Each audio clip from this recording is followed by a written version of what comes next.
good day and good deeds. Welcome, everybody, to another episode of the We Do Good Podcast, where we believe one good deed can change anything for our military and our first responders. Today, we're talking about something that becomes super special to We Do Good, and my guest that's with me. We're talking about the Heroes for Habitat Fishing Tournament today. My guest with me today is Brett Fitzgerald. He's the executive director of the Angler Action Foundation. Brett is a conservationist and educator, and he's a very good educator.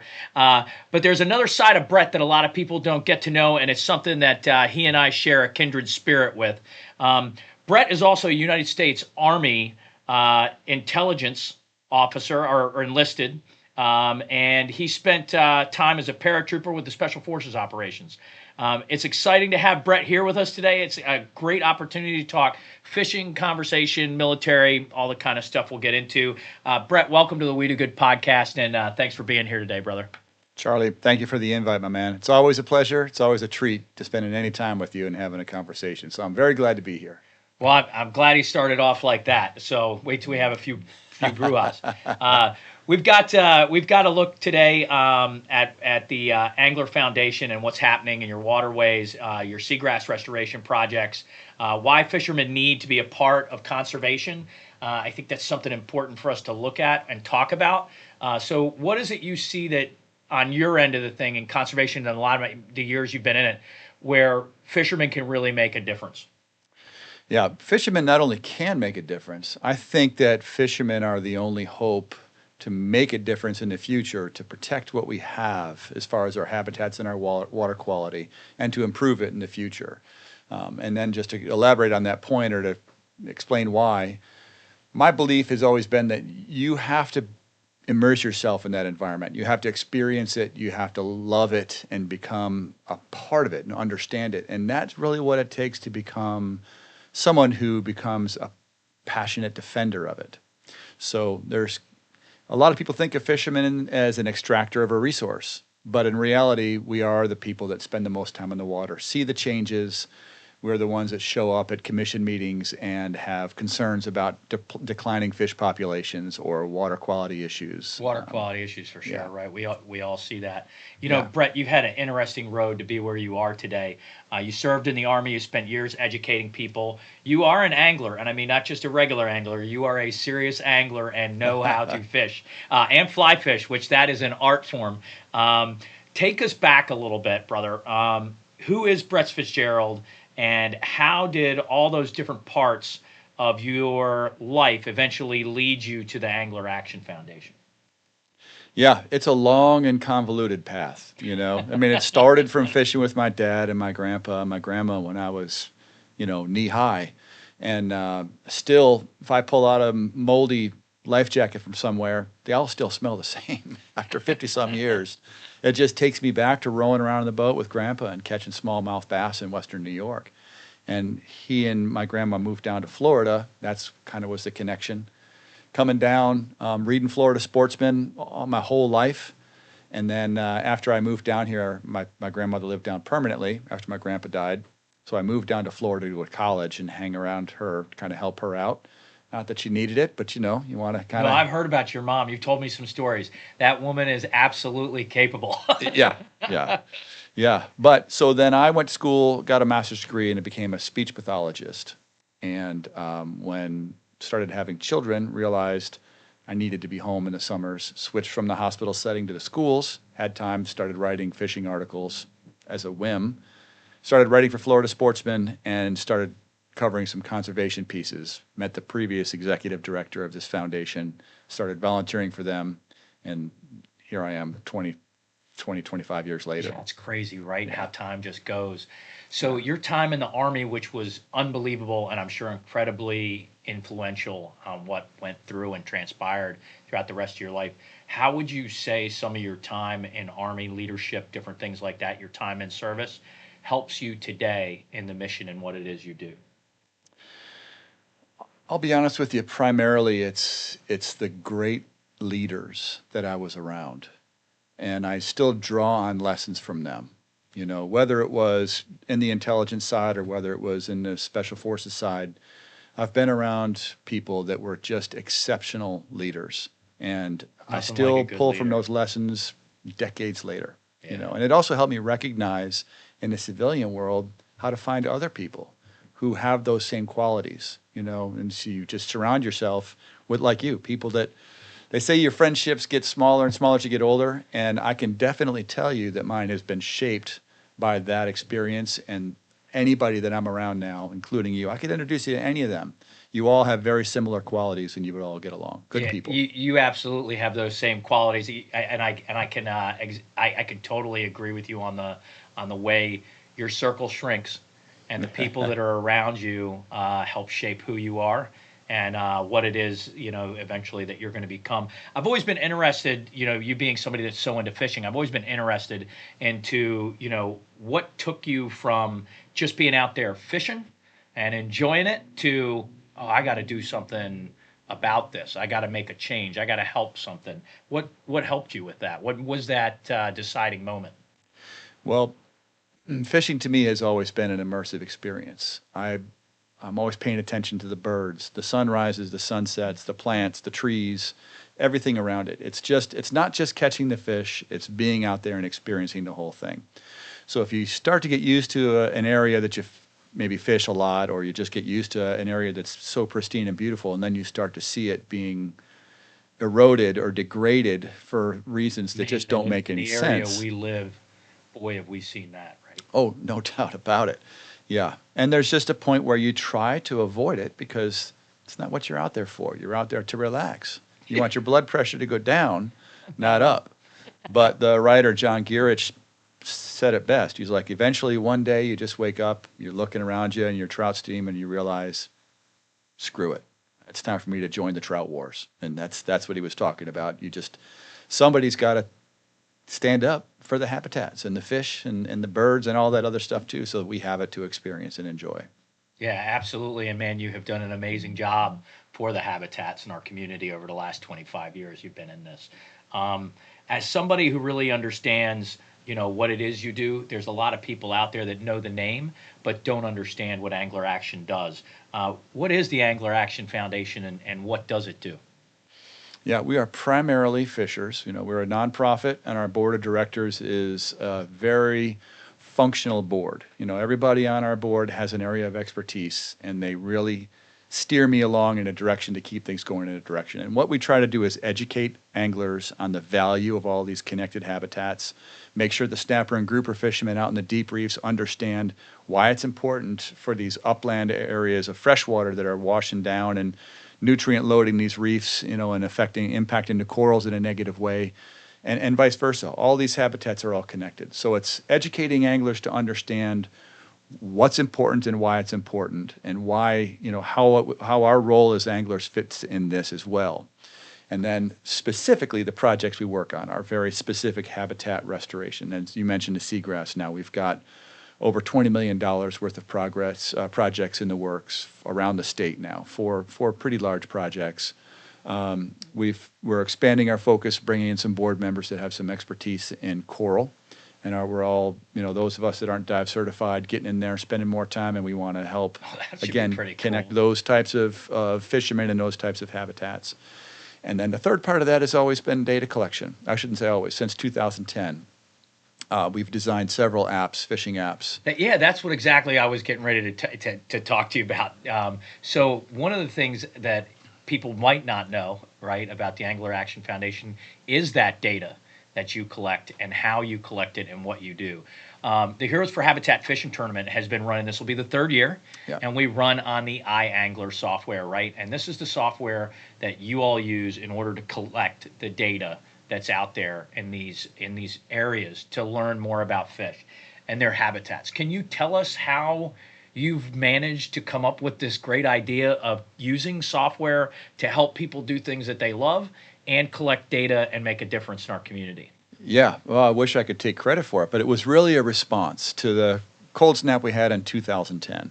And our mascot fish is called a snook, and that is a very cold temperature intolerant species. And it's one of the species that we're fishing for in the Heroes for That's Habitat right. tournament. That's right.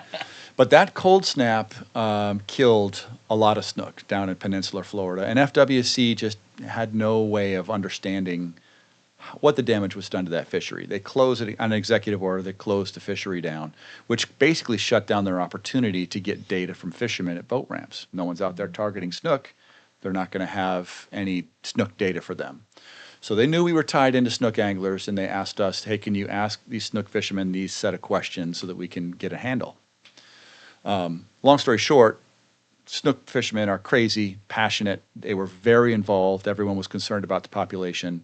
We collected so much data that first year in the second half of 2010 that FWC has asked us to expand to other species. And now, since then, our snook, sea trout, and redfish data have been used in stock assessments in the state of Florida. And it's been used at the federal level for some of these, like red snapper and things like that. And it just kind of has been expanding out more and more. So that particular platform, My Angler, is just a logbook that recreational anglers can use, and it's free and it's password protected. We recommend that people log every single trip they take in it. You don't have to give your exact location, but you do want to enter what you're targeting and what you caught, how long we were out there. And based on that information, we have one of the best databases that has been combed through and is pretty clean, that shows catch rates and size structure of a lot of these fish that FWC and the federal commissions just don't have a whole lot of data on. Now, can people, like you said, they have the option to opt in on where they're fishing? Do they have that? Can they put like geolocate, or is there a GPS tag? How does it find out where they're catching the fish? How is that data collected? For stock assessments, they need to know to the county level. That's the only resolution they need. So we ask you what county you're fishing in. You don't have to add any other location data than that.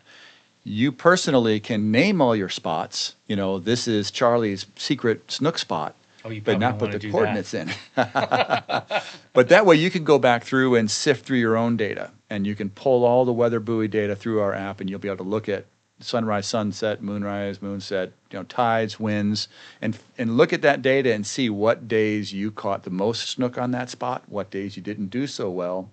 And instead of having something that compiles all that information for you, you're using your own information. You're learning it and absorbing it in a much more, immersive, so to use that word again, way that it just will stick with you, make you a better fisherman. Absolutely. Let's talk a little bit about the habitat itself. People here on the Treasure Coast, everybody's heard about the Indian River Lagoon for years and what's going on with it. But somebody can drive over the bridge, look down and see the water and think, everything looks fine. What is there to worry about? What has actually happened underneath the water that you think is important for people to know about?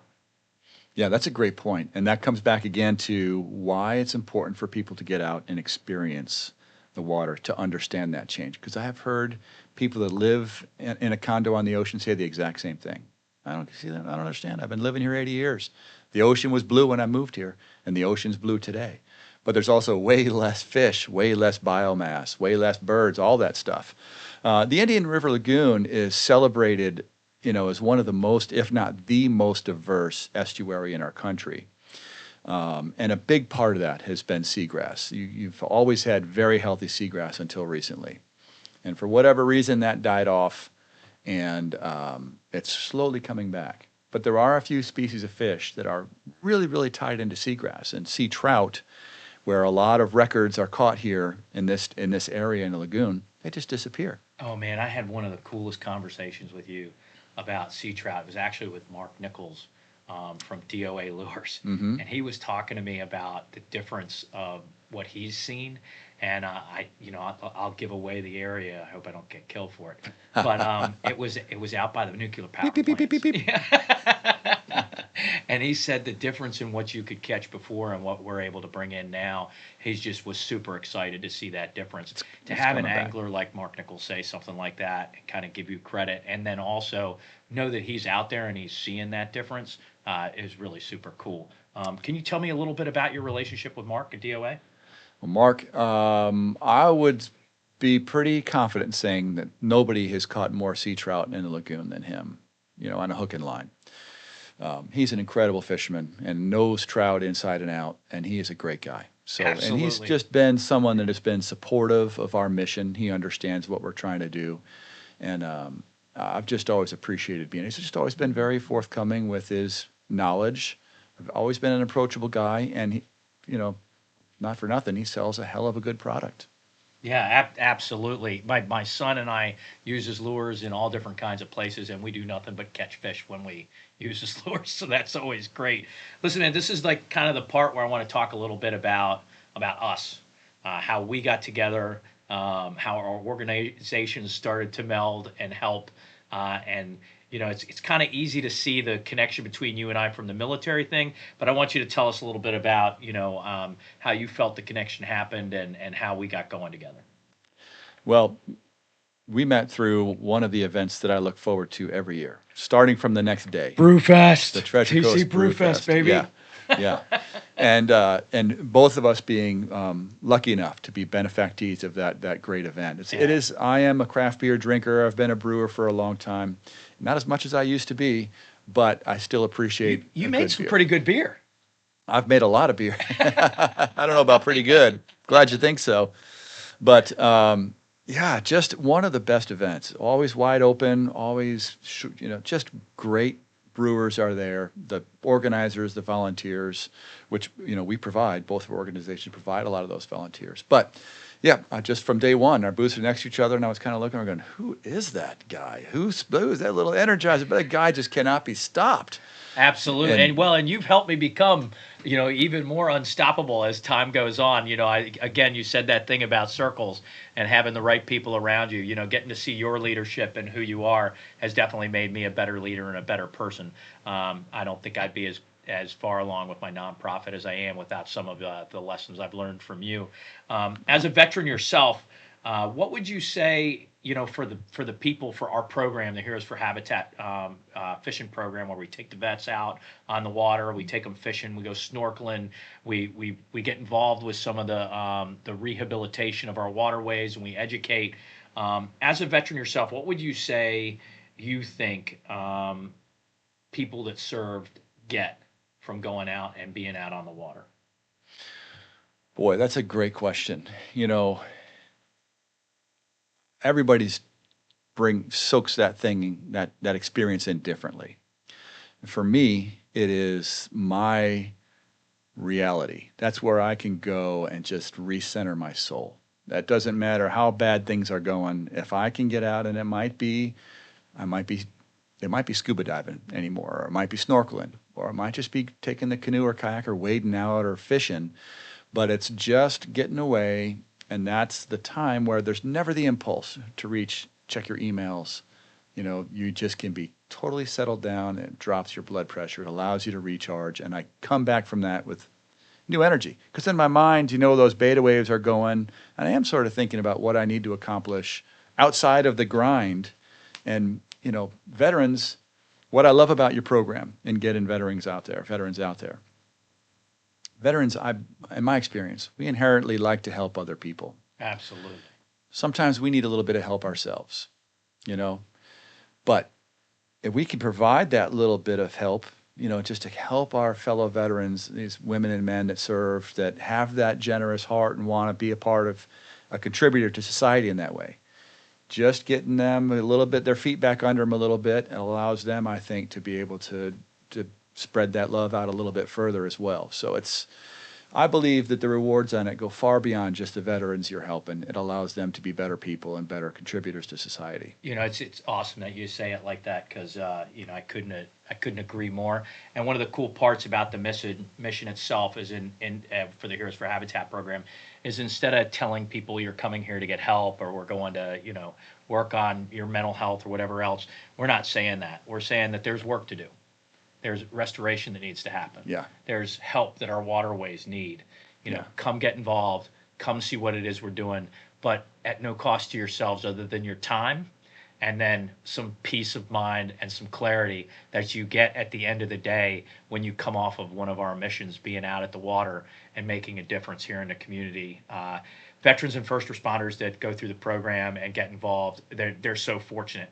I can tell you, we're really excited this year. We had the opportunity with Freedom Boat Club of St. Lucie County, and Freedom Boat Club of St. Lucie County has been amazing. They're providing the opportunity for us to use their boats in order to bring the veterans and first responders out, which is going to allow us to really increase the size and the depth of what our mission is and where it is we go and where we do things. So big shout out to Freedom Boat Club of St. Lucie County for helping us out, because that's just absolutely amazing. Do you think purpose and service can sometimes be just as valuable as recreation itself? I think you were just touching on that a little bit. Yeah. Oh, absolutely. It's just that sense of it's just an extra motivation for them to get out there. And then at the end of the day, a lot of times that's just that little something you need to sleep easier that night. You did accomplish something. You got something done, and you can close the chapter on that day. Hung around with some darn good people. Absolutely. And the best. Yeah. But I'll get back to Freedom Boat Club too. I think that's such an important partnership for you.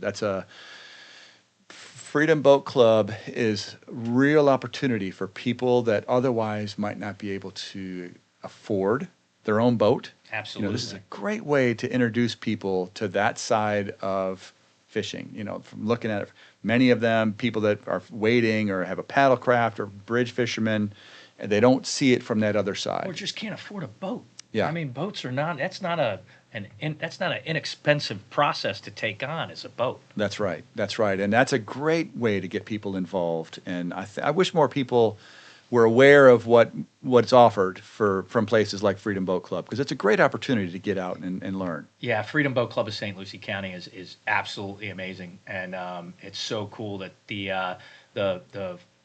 guy that owns and runs that, his name is Don. He's just a great guy.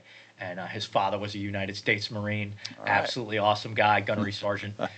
So it's been cool to kind of bond with him and get the little oorah. It's always good to meet family members of Marines that want to get involved with making a difference in the community. Now let's get to the fun part a little bit, right? Heroes for Habitat Fishing Tournament 2026, right? This is what we're doing. This year with you, Angler Action Foundation, our sponsor is Blue Terra and Freedom Boat Club, and we are going to be at Conchy Joe's in Jensen Beach. And Conchy Joe's, if you have not been, you are getting ready for a treat if you get involved with this event. Conchy Joe's is a seafood restaurant right on the water. There's a dock there. We're going to be weighing in the fish right there on the dock, and it's just going to be an incredible first experience. This is 2 years in a row. So preparing twice as many teams, hopefully, as our inaugural event. And now we're building again, as always. So, Brett, before we give too many more details about the event, what have you seen happen with this tournament over the last couple of years, and what are the things you're taking out of it and that you're proud of? Man, it's just the relationships of people that get involved. As you know, because you've been there, everybody that's fished it, they've had a great time. They have a blast. The buckets are insane, right? The amount of gear you get. Yeah. So that's that charges everybody. You plunk down a little bit of money to get into the event, and then you walk away with a value of equal or more just in stuff, even if you don't win anything in the tournament. You can use the fillet knives or something, right? Oh, those knives have been my go-to. I've developed a sickness for fillet knives almost as bad as my cooler sickness, and that Smith. Yeah. Blade is pretty much the only one I use anymore. A 7-inch blade, because it's got great flexibility, it holds its edge, and I can fillet a panfish and a mahi all with that same knife. It's great. Yeah, it absolutely is. One of the things I want people to know out there is we're not some huge organizations out here putting on an event, right? We're local. You've been around a long time. I'm at my 6 year, going on 7 year mark. It's crazy that time has gone by like that, right? But we're local, small organizations. I help veterans and first responders right here on the Treasure Coast in many different ways. And when we're putting on an event this size, we need sponsors to get involved. We need people in the community to decide, you know what? I want to see my sponsorship dollars go to work for those veterans and first responders right here in this community. Getting involved with the Heroes for Habitat Fishing Tournament gives that business or those individuals an opportunity to make that difference. So getting behind this event can make a huge difference for you, the local veterans and first responders in our community. What does it actually take to build a fishing tournament from the ground up, from the fishing tournament guru? Boy, I wrote the tournament column in Florida Sportsman for almost 10 years, and we've probably run through our iAngler tournament app maybe 10,000 tournaments now. That's crazy, something right? like that around the world. Yeah. Maybe the number's not that high, but it's got to be getting close. And I tell there's a lot of new people coming through saying, hey, we want to do a tournament, and we help them out. And there's always components to it. It's outreach, it's the structure of how you design it itself.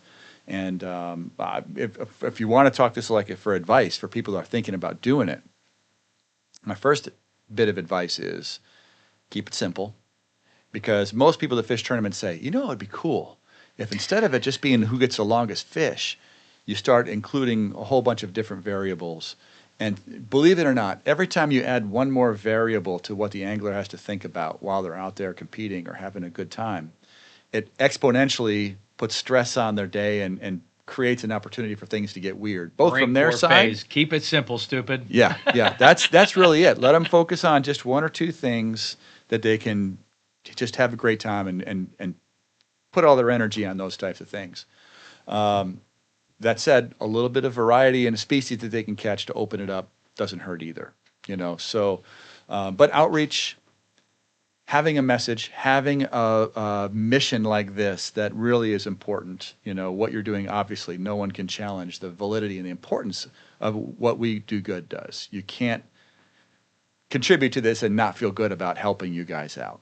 And what we do, even if you don't care a lick about fishing, the reality is that if your local habitats on your coast here are strong and healthy, your local economies are going to thrive. Your hotel industries know that. If the fishing goes south, they don't bring people into their hotels. The restaurants, all these things, your local gas stations that sell bait and tackle and all that stuff, everybody suffers when your habitats and your water quality are down. And being involved in this event, you can make a difference in your habitat, your water quality, and helping veterans and first responders at the same time. It's like win, win, win, win. There's no way not to win by getting involved, being a sponsor, fishing this tournament. So now let's get into it a little bit. I'm going to get into the, what's happening and what we're going to be doing with some current information.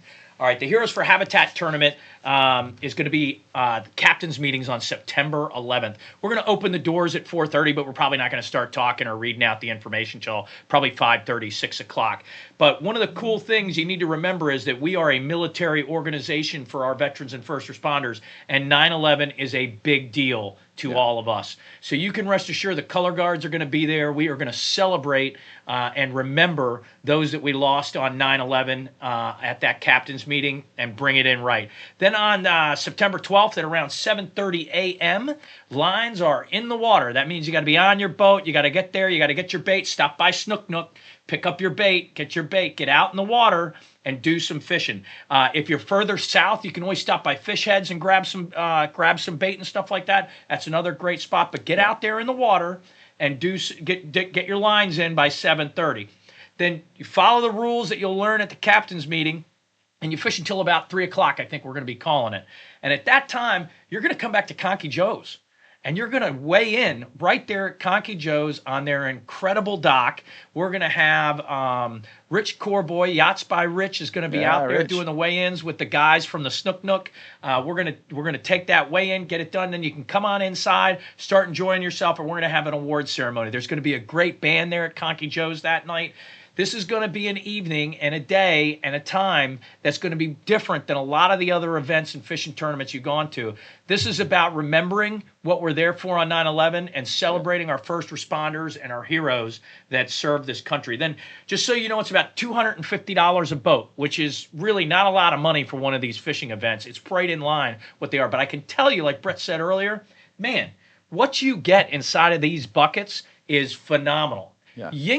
Yingling Flight has sponsored again for a third year in a row. All right. Thank you, JJ Taylor. So those of you that were thinking you might need to stop and pick up a 6-pack, if you're at the captain's meeting, all you're going to have to do is pick up your 12-pack or your 6-pack from Yingling Flight. It'll be right there with your bucket when you're ready to go, thanks to our great sponsors at J&J Taylor and Yingling.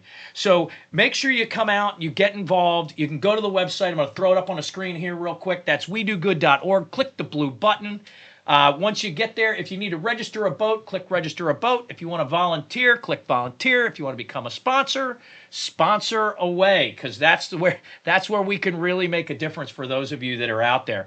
The raffle items and the other pieces of equipment and gear that are going to be there is absolutely phenomenal. And I'm going to turn this over on the categories because I am nowhere near the fish aficionado that my brother in arms is, Brett. So, Brett, why don't you tell us a little bit about the species, the rules, and what's going to be going down at the fishing tournament? Yeah, the big thing to know going in, and all the details will be laid out at the captain's meeting. And like you said, doors will open at 4:30. I recommend coming in early because you're going to meet a lot of nice folks, and it is a competition. But you always learn a lot talking to each other. Fishermen can't help it. They'd rather keep a secret, but people will talk. If you ask questions, we've all got answers, and we'll help you get out there to get on the water. So there is an offshore component, a snapper grouper. So it's an inshore, offshore again this year. Yep. So we've got snapper grouper for the offshore, and those are the fish for the weigh-in.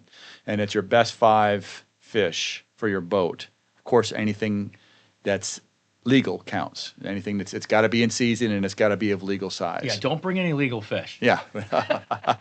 Those things need to keep growing. Yeah. Now, on the inshore side, that is a catch photo release through the app, iAngler Tournament. So you just catch your fish, snap a quick picture, release it healthy, and submit it right then, and it goes right into our database. And so you don't need to bring any of those fish in. If it's a legal fish and you want to take it home, that's your business.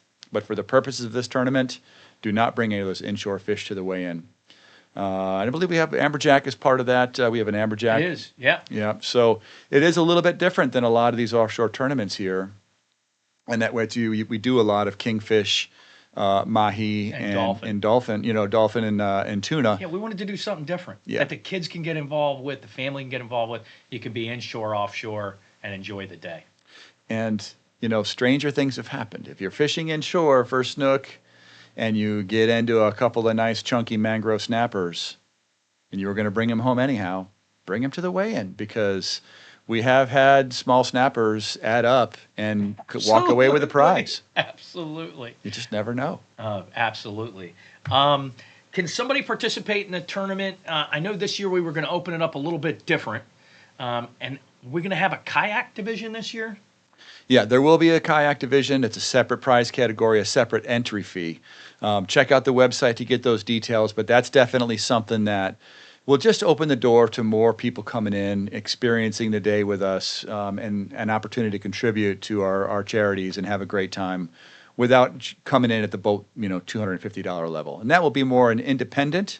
The other side is a boat versus boat competition. Kayaks will be, of course, an individual versus individual. All right, that's absolutely awesome. I'm going to throw a couple quick fire questions at you just to see what happens. What is your favorite fish to target? It's got to be snook. It's always been the one that was hardest for me to catch for a long time, and now we have kind of an understanding. Yeah. Okay, so we got fly fishing. I already know the answer to this one. Fly fishing or conventional tackle? I love it all. I'll be honest with you. Last night, I sat down on my dock with cane pole and chicken livers with my daughter who lives in New York City. She came down, and I'll fish any way. I just enjoy being out there. Absolutely. Favorite waterway to fish? You don't have to give me your secret spot. Boy, that's a hard one. That's a hard one because, again, I love them all as long as it's clean and pristine and as lonely as can be. I don't mind people. But when I'm fishing, I do like to be with just whoever I'm with in the boat or alone. What's the one fish, if you were telling any angler, you have to catch this fish in Florida, what's the one fish somebody should go ahead and get a hook in? It would probably be a bonefish. Oh. It would probably be a bonefish. Great restaurant, too. Yeah. The power they have will catch you off guard. No matter how much anyone talks it up, the first bonefish you catch that's even just this long will shock you on how they don't jump, but they're just fast and powerful. And it's a something about the fight. Yeah. Yeah, that's awesome. Fishing alone or fishing with friends? Alone. Alone. I do prefer fishing with my good friends. I really do. Don't remember the movie line. I'm particular who I drink with. I'm not really particular who I fish with. If I'm with somebody else, I'm more focused on them having a good time. Yeah, you are a giver. But when I'm by myself, I can just relax. Okay, cool. And then one thing every angler should have on their boat besides safety equipment. A camera? That's a really good idea, right? So you can catch that. Now everybody's got a phone. So it kind of makes it a little easier, right, than back in our day Yeah. when phones didn't exist and you go out fishing. It's like, oh, and you couldn't bring a real camera, so you had to bring the little box camera that you would get from the Right, CVS or right. whatever that took it, and you had to do the wheel to wind to the next thing. Yeah. Um, And another thing, and I know you said one, but an area that people don't think about when they're planning their fishing day, they think about how to catch that fish and how to get it to the boat or to the shore. They don't necessarily think about how they're going to let it go, whether it's going into the box or whether it's going back into the water. getting the hook out, Yeah, so a dehooking device. which if you'll you're- get at the Heroes for Habitat fishing Yeah, tournament. yeah. If you're out and do bottom fishing, a descending device to get them back down to the bottom safely. If you're just putting them in the box, depending on what you're targeting, maybe some way to hold the fish so you don't stab yourself or get bit. A good set of pliers. Think that catch all the way through from. All right, if you could put on your "I'm the Magic Genie" hat, I am Brett, the Magic Genie. I am. It's And I perfect. have decided that I am going to restore one Florida habitat overnight. Where would it be? I'm going big or going home. It's going to be the Everglades, the Greater Everglades system. Yeah. There's just so much that can be done and so many impacts if we can clean up that Greater Everglades, and it's a very complicated and very expensive process. So that would be it. Yeah, brighter future for Florida. It always starts right with the first opportunity to realize what we can do for fish and habitat here in the area. So I'm looking forward to our Heroes for Habitat fishing tournament. I'm looking forward to spending another year doing what it is we do when we do these together. And before we close out, I just want to let people know and give you an opportunity. Where can people learn more about the Angler Action Foundation and support what you're doing and get involved? Great. Yeah, just come right to the website, angleractionfoundation.org. Or you can find us through iangler.org too. That's the name of our app. And that's primarily your workhorse website that you're entering your data and stuff, but it'll link you back to our website as well. But there's one project that I've been working on with my foundation here and a lot of other groups up and down the coast and throughout the Gulf that I'd like to close out, and that is a little fish that runs up and down the Atlantic side and around the Gulf side called menhaden. Here in Florida, a lot of old timers call them pogie or bunker. Toby. They're a filter feeding type of herring, and right now Did you say they've a been filter fish? filter Filter fish. fish. All right. Yeah, they're just a little bait fish. And here on the East Coast, right now, the biggest fishery is up in the Chesapeake. But we used to have enough of them on the East Coast that we had a commercial fishery here in Jacksonville. And in Tampa, on the west coast of Florida, we had them all the way down into Tampa and all the way up through the Panhandle. Right now, there's 2 industrial companies that fish them down, and they're both foreign companies. One's based out of Canada, one's based out of South America, and they have the market cornered. This reduction fishery is taking out hundreds of millions of pounds of this very important fish out of the water system and basically processing it and selling it back to us in other forms. It just Of course. makes no sense, Of right? course.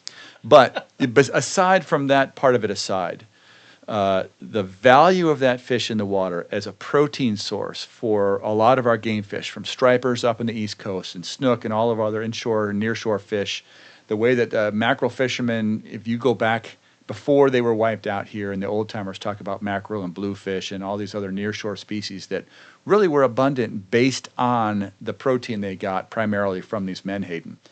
Also goes to birds of prey, ospreys. It goes to large mammals, whales and seals and things throughout their range. This is an area where we've tried to figure out a way to work with this industrial reduction fishery, but it's gotten to the point now where I think we need to start thinking about what we have to do to restructure that entire system, get those menhaden back in the water, let the local American communities fish these fish in a way that's more sensible with the ecosystem and keep it here in this country.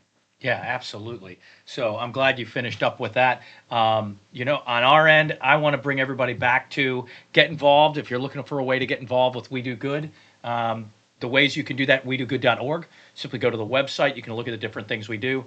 We have a golf program, we have an equine therapy program, and we have our Heroes for Habitat program. So any one of those things can happen. But right now, what we're concentrating on and what we need your support in is the Heroes for Habitat fishing program. So go to the website, come join us on September 11th or 12th.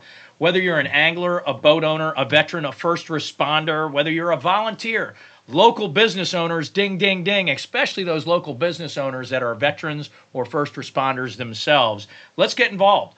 Get involved with this tournament. Come out and spend a couple of days with Brett and I and enjoy this, what it is that we do.